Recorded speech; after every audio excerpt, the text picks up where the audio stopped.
This sad looking Tulsi plant that you see, I had bought it in the year 2019 during the fall, and right after the first frost and the snow, you could see that it just couldn't make it. And last but not the least, it also got attacked by the white aphids, and that was the end of it. I just couldn't revive it at all. You could see green leaves, but the whole stem had died. I just couldn't bring it back to life. So fast forward 2020, summer of 2020, and I got these clippings, stem clippings of Tulsi plant from one of my friends, and they were looking pretty healthy. So it got me an idea to try growing them hydroponically to see if I could make them survive without killing them, because it really seems sad if the plant couldn't survive. So for this, I used a bucket with no holes at the bottom, and I'm going to make a DIY hydroponic solution for it. So here I am taking a thermocol and I am trying to cut it smaller than the size of the opening of this bucket, so the thermocol could get inside, and since it's lighter than water, it's gonna float over and give a base to my stem cuttings. This is just an experiment for now, and I'm really hoping it works. Now I'm gonna measure it and see if I could get it inside, and no, it's bigger than the opening, so I'm gonna give it some more, shed off some more of this thermocol. And now perfect, it can get inside. Next step is I'm going to pierce some holes. So I'm planning to grow 5 cuttings in here, so I'm going to poke 5 holes in this thermocol.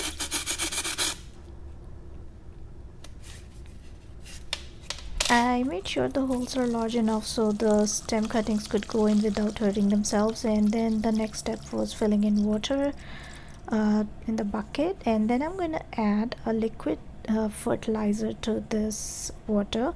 I'm using liquid seaweed fertilizer. If you don't have it, you could make it one at home, and I'll provide the link of it in the I button above if you want to make it at home. So the bucket took almost a gallon of water. To that I'm adding, sorry, not a gallon, a liter of water, and to that I added 5 ml of this liquid seaweed fertilizer. So now I'm looking at trying to pick the healthy stem cuttings. I nipped off the leaves at the bottom, and to the stem I gave a 45-degree angle cut. The cuttings are pretty mature. I could see flowers on top, so I made sure I snipped off the flowers, and I'm also snipping off any extra leaves. So in the similar manner, I'll prepare all 5 of my cuttings. Next, I added some cinnamon powder in the first mix of this water solution, because this will give a fungicidal effect, as well as it will help in the root growth of these stem cuttings that we are trying to plant. So I just put all the stem cuttings that I had into this thermocol to go through, and they easily went inside it. There I have my 5 cuttings, and that's how they look from the bottom.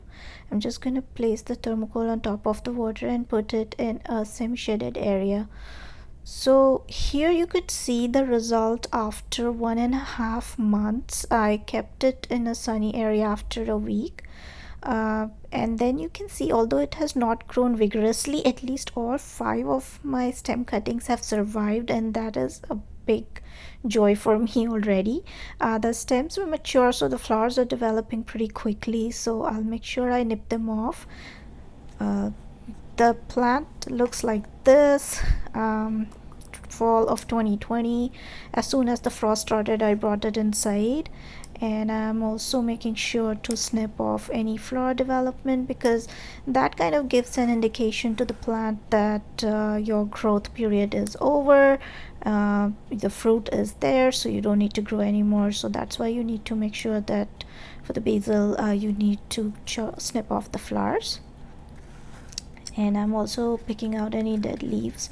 I made sure that all during this process I made sure that I change the water and fertilizer solution every week. So 7 days, in the interval of 7 days, I changed the water. I didn't add the cinnamon powder again and again. It was just for the first time. And there you can see the healthy root system. It is so gorgeous. You could see it here. That's how the root has developed, and I'm glad that I could make it survive so long.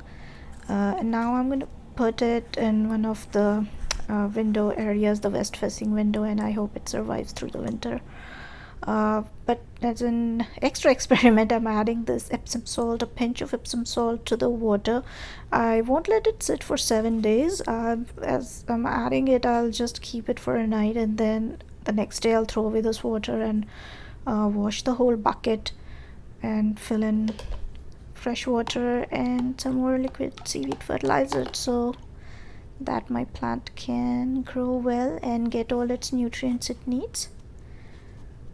So that was the video, guys. Hope you liked it. If you did, please consider subscribing to my channel. Also comment in this comment section below how you like this video and if you would like to see any more such videos. Thank you.